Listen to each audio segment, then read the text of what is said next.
Have you ever been teaching and you're watching the kids do the Petit allegro and you think, a lot of them look like they need to use the bathroom?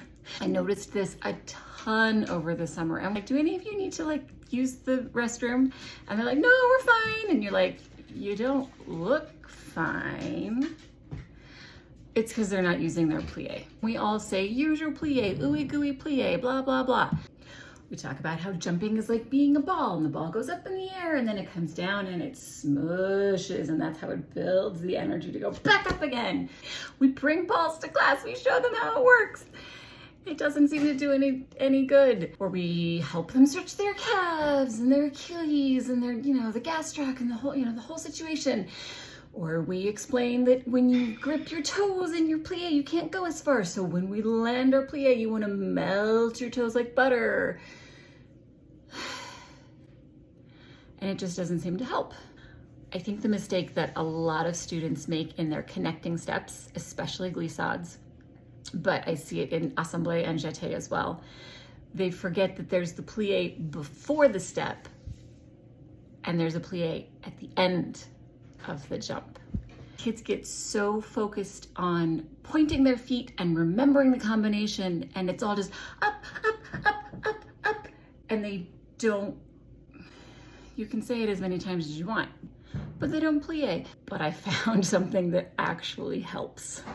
This drill is designed for intermediate dancers, the ones who are so busy learning new things, they kind of forget to refine the old things.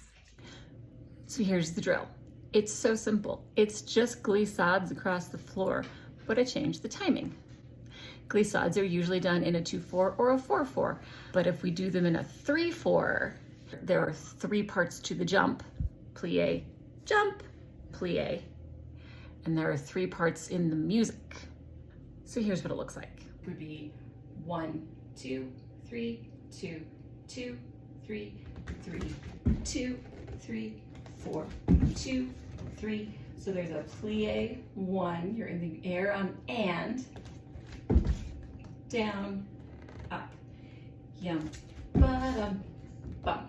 I showed it one way and the other like a little windshield wiper, but I have them line up on one side and we just do that.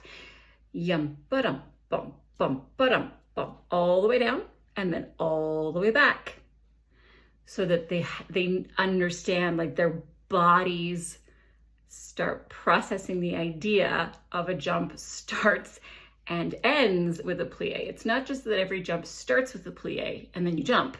You start with a plié, you jump, you end with a plié. You need to have all 3 parts. It's the bookending that gets lost. They think of the plié before and then they skip right into the plié before the next step. So they've already got on, like, mentally. If we're doing glissade, jeté, jeté, assemblé, they're not finishing the glissade. They've already started thinking about the jeté, which is why it gets up and up and up and up and it doesn't plié. I know that a lot of teachers incorporate the temps d'arrêt, which is a land and stretch plié. So instead of glissade, jeté, jeté, assemblé, it'd be glissade, stretch, plié, jeté, stretch, plié, jeté, stretch, plié, assemblé, stretch, plié. I don't have a ton of success with that. It feels very quad heavy. I don't like showing it. The kids don't love doing it. I do temps d'arrêt when I'm first teaching, first year that the kids do glissades. I do a lot of the stretch plié. But in the intermediate levels, which is when we start to see the connecting steps lose their connectivity, it doesn't make sense to put the temps d'arrêt in. And so by doing the glissade in particular to a 3/4, you have time for both pliés. And then if you wanted to put it in a combination, I wouldn't do the whole combination to a 3/4. Like, the principle seems like it would carry through, but we jump to a double meter, the 2/4s and the 4/4s, because it physically makes sense. I wouldn't undo that, but I do the drill. That's why I do the glissade drill and then go back to the combination. When I teach this, I like to sandwich like the the combination that I had designed for the day with the objectives and the vocabulary and whatnot. And then I do this drill, and then we go back and we do the exact same combination, because I have found that having like the experience of doing the exercise 2 different times, they can see the difference, they can feel the difference. If I do the drill first, it doesn't last. They don't make the connection between what they did in the last class and what they're doing now. And if you do the exercise that you had planned for them, and then you do this drill, and then you move on, they don't get a chance to process how the correction feels in the Petit allegro. The ability to do something, work on an element, do it again, and notice the difference is a really critical part of learning. Whenever I'm working with a group and they look very choppy, they look very stiff, they look like they need to use the bathroom, they look a little bit like a chicken getting electrocuted, we stop, we do this, we go back, we pick up, we don't move on, we repeat the last thing we did. And then I just ask them, do you feel a difference? Did it feel different? And sometimes they'll say, yeah, I totally felt the difference. And sometimes they'll say no. And the answer does not matter.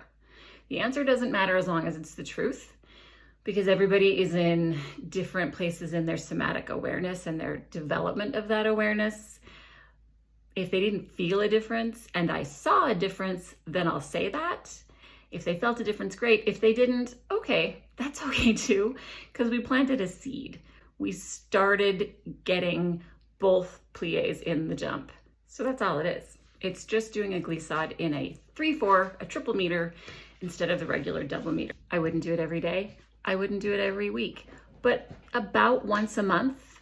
If you did this about once a month with a group that was having trouble with the connecting steps, actually connecting, because it's the plié that connects things, it'll make a big difference. Once a month over 9 months, they'll be way better.